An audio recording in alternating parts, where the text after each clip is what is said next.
My name is Hamisinuth, my ancestral name. My English name is Tom Child. I'm from the village of Fort Rupert in Chachis in beautiful Port Hardy, BC. My name is Noreen Messer, and I'm the conference coordinator for the Vancouver Island Traditional Foods Network. My name's Letitia Charleston. I'm a strategic planning coordinator. First day of the conference generally is a lot of presentations and a little bit more formal, and the second day is a very community-oriented event where people set up tables and share the foods they've harvested or share information they have about foods. And then there's always all kinds of great hands-on activities happening around the conference. This year we've got a hunter demonstrating how to butcher and skin a deer, and we're doing traditional barbecued salmon. Right behind me here we have a big pit cook that's been loaded with vegetables. The conference moves around Vancouver Island from community to community, and it's a celebration of Indigenous foods and Indigenous food systems on Vancouver Island. It's an opportunity for people from around the island to come together, celebrate their foods, and share the wealth of traditional territories with the other communities on the island.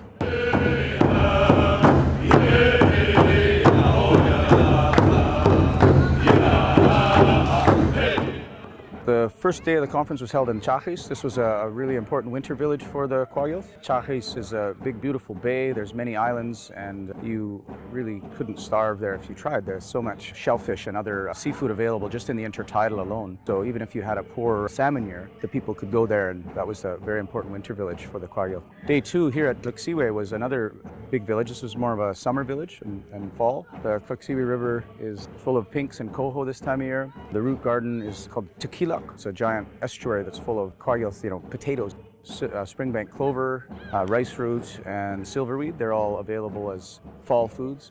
That's one of the big goals of the conference, is just to really promote foods, celebrate foods, and eating is a big part of the conference. The communities that host generally prepare for months and months for the conference and harvest different foods as they're in season. Indigenous foods are food security. There is no better food available to us than seafood. Seafood is by far the most nutritious food on the planet. We need to be eating local, happy, organic food, and food that makes sense to the culture, because of course there's no aspect of food that isn't connected to culture in some way, into the language, the identity, the cultural identity of the Kwakiutl people. And if you think about the volumes of language associated with gathering the place names, the processing and the preserving of food, and then the actual eating of food, and then a lot of our songs and ceremonies involve foods and medicines in some way, and it's the way we keep our spirits and our bodies strong. It's so important to educate people and just have ongoing dialogue about food, because of course, just the simple fact, clean air, clean water, clean food, that's, just the fundamentals is why we need to have this conversation. Well, this is my fourth time to the Indigenous Food Conference, and every time we come, you get to experience somebody else's territory, and so there's fabulous things about everything. But this time in particular, I think being near the water was really important for me. So everything around the water, we had fish, we had the zombie apocalypse, which was amazing because we got to try. We ate octopus and sea urchin and sea cucumbers, and just how special it is when you come to somebody else's territory and see what is the traditional food, the Indigenous food. It's just quite overwhelming how much wealth there is here in this community for if you just go to the ocean. Go to the ocean and go to the river. I learned the variety of food that we get off the land is just abundant. And it's not only food that it's the focus, it's being together, building relationships, making connections. My grandmother used to eat sea cucumber, but I watched them eat it raw yesterday. And I watched a lot of members enjoy the sea urchin, the squeaksy. The natural environment for all of these foods are different in each territory. So it's really interesting to connecting with the land and the people, and you can feel the spirituality when we're gathering in their longhouse and their totem poles and their artwork, and the tours were just excellent. We've seen pictographs, we've seen all kinds of different stuff. It's just amazing. There's historians who come and scientists and researchers who want to partner with communities and share what they've learned.